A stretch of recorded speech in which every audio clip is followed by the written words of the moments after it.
Office থেকে বেরিয়ে দেখি বাইরে ওয়েদারটা বেশ সুন্দর, একটা মেঘলা মেঘলা বৃষ্টি বৃষ্টি ভাব, কিন্তু বৃষ্টিটা হ্যাঁ হয়েছিল, এখন নেই। তো আমাদের একটু বাড়িতে গিয়ে রেডি হয়ে বেরোনোরও আছে। আমি, মাম্মাম আর ছোটদি যাব একটু একটা ক্যাফেতে, আমরা হালকা কিছু খেতে যাব। তো যাই হোক, বাড়িতে গেলাম, গিয়ে আমরা রেডি হয়ে বেরিয়ে গেছিলাম ঘুরতে একটু। তো সেখানে গিয়ে মাম্মাম তো খুব মজা পেয়েছে, ও অ্যাকোরিয়ামগুলো দেখে খুব এক্সাইটেড হয়ে গেছিলো। তো অ্যাজ ইউজুয়াল সেখানে আমরা একটু কিছুটা টাইম স্পেন্ড করে খাওয়া দাওয়া করে বাড়িতে এলাম। একটু লিট্টি চোখা নিয়ে এসেছিলো, তো সেটাও অল্প একটু টেস্ট করলাম। তারপর মাম্মামকে ডিনারও করিয়ে নিলাম তাড়াতাড়ি। আর ও ডিনার অনেকটা কম করেছে, যেহেতু বাইরে ও আমাদের সাথে একটু নুডলস খেয়েছিল।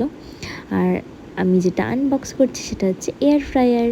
তো যাই হোক, এটা পরে সেট আপ করবো। তো রাতে তন্ময়ের জন্য একটু ভেজ সব সবজি দিয়ে একটু ভেজ স্যুপ টাইপের বানাচ্ছিলাম। আর আমার আরও একটা আয়রনও অর্ডার করা হয়েছিল, সেটাও এসছে একবারে। সবই আনবক্সিং করলাম। তো আর মাম্মাম তো এই গিফট দেখলে এত খুশি হয়ে যায়। ও এখন এত মানে এসব দেখলে এত ভাবে কি যদি ওর কোনো খেলনা আসে, ও এক্সাইটেড হয়ে যায় ভীষণ।